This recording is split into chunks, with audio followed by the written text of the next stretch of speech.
தமிழகம் எங்கும் கிளைகள் கொண்ட அண்ணமால் institute of hotel management and hospital management படிப்பில் சேர்வதற்கான அட்மிஷன் நடைபெறுகிறது. கேரள மாநிலம் சபரிமலை ஐயப்பன் கோவிலில் புரட்டாசி மாத பூஜைக்காக நாளை மாலை 5 மணிக்கு நடை திறக்கப்படுகிறது. இதுகுறித்த முழு விவரங்களை நமது செய்தியாளர் ரமேஷ்குமாரிடம் கேட்கலாம். ரமேஷ்குமார், நாளை நடை திறக்கப்படுகிறது, அதற்காக என்ன மாதிரியான ஏற்பாடுகள் எல்லாம் செய்யப்பட்டிருக்கின்றது, சொல்லுங்க. மோகன், கேரள மாநிலம் சபரிமலை ஐயப்பன் கோவிலில் மண்டல மற்றும் மகர விளக்கு பூஜைகள் மட்டுமின்றி இதற்கிடையில் சிறப்பு பூஜைகளும் நடைபெறுகின்றன. குறிப்பாக ஓணம், விஷு, அதே போன்று பிரதிஷ்டை உள்ளிட்ட சிறப்பு பூஜைகளும் தொடர்ச்சியாக ஒவ்வொரு மாத துவக்கத்திலும் 5 நாட்கள் பூஜை என்பது நடைபெறுகிறது. அதற்காக புரட்டாசி மாத பூஜைக்காக நடை என்பது நாளை மாலை 5 மணிக்கு திறக்கப்படுகிறது.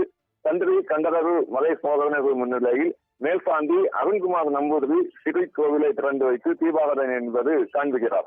இதனைத் தொடர்ந்து இந்த மாதம் 21ஆம் தேதி வரையிலும் இந்த மாதாந்திர பூஜைக்கான சிறப்பு பூஜைகள் என்பது நடைபெறுகிறது. அதனைத் தொடர்ந்து 21ஆம் தேதி இரவு 10 மணிக்கு என்பது நடை சாட்டப்படுகிறது. இது ஒருபுறம் இருந்தாலும் அதன் பின்னர் இந்த மாதத்தை நம்ம கணக்கிடும் பொழுது இந்த மாதாந்திர பூஜைகள் மட்டுமின்றி இதற்காக வருகின்ற 20ஆம் தேதி திருவிதாங்கூர் தேவசபோது நவர விழாவை ஒட்டி பம்பையில் சர்வதேச ஐயப்ப பக்தர்கள் மாநாடு நடத்தவும் தீர்மானிக்கப்பட்டிருக்கின்றன. இதற்காக ஏற்பாடுகளும் தற்பொழுது தீவிரமாக நடைபெற்றுக் கொண்டிருக்கிறது. இதற்காக 19 மற்றும் 20ஆம் தேதிகளில் ஆன்லைனில் முன்பதிவு செய்த அந்த பக்தர்களின் எண்ணிக்கை என்பது 10,000ஆக குறைக்கப்பட்டிருக்கிறது.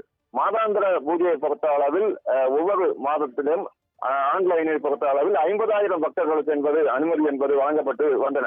ஆனால் இந்த முறையை பார்க்கும் பொழுது வருகின்ற 20ஆம் தேதி அந்த ஐயப்ப பக்தர்கள் மாநாடு நடைபெறுவதை ஒட்டி பக்தர்களுக்கு ஒரு கட்டுப்பாடு என்பது விதிக்கப்பட்டிருக்கிறது.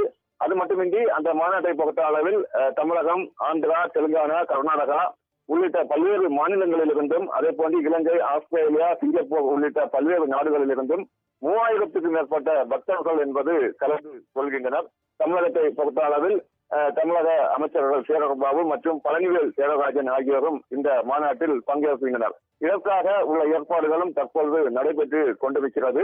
இந்த ஏற்பாடுகள் நடைபெற்றுக் கொண்டிருப்பதால் பக்தர்களுக்கு இந்த முறை, குறிப்பாக இந்த புரட்டாசி மாத பூஜைக்கு கடைசி 2 நாட்கள் 19, 20 தேதிகளில் ஒரு கட்டுப்பாடு என்பது விதிக்கப்பட்டிருக்கிறது. அதே போன்று அங்கு ஸ்பாட் புக்கிங் வசதியும், அதிலும் பக்தர்களின் எண்ணிக்கையை குறைக்க ஒரு முயற்சி என்பது தற்பொழுது எடுத்து வருகின்றனர். காரணம், வெளியிலிருந்து ஐயப்ப பக்தர்கள் மாநாட்டிற்கு கலந்து கொள்ளும் அந்த பக்தர்கள் நேரடியாக சபரிமலை சென்று வழிபட அவர்களுக்கு தோன்றினால் உடனே அவர்கள் பாதுகாப்பாக அந்த பகுதிக்கு கொண்டு சென்று அவர்களுக்கு நேரடியாக தரிசனம் மேற்கொள்ளவும் இந்த சிறப்பு ஏற்பாடு என்பது செய்யப்பட்டிருக்கிறது.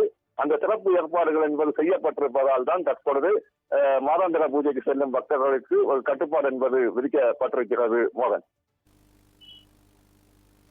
விவரங்களை வழங்கியதற்கு நன்றி ரமேஷ்குமார்.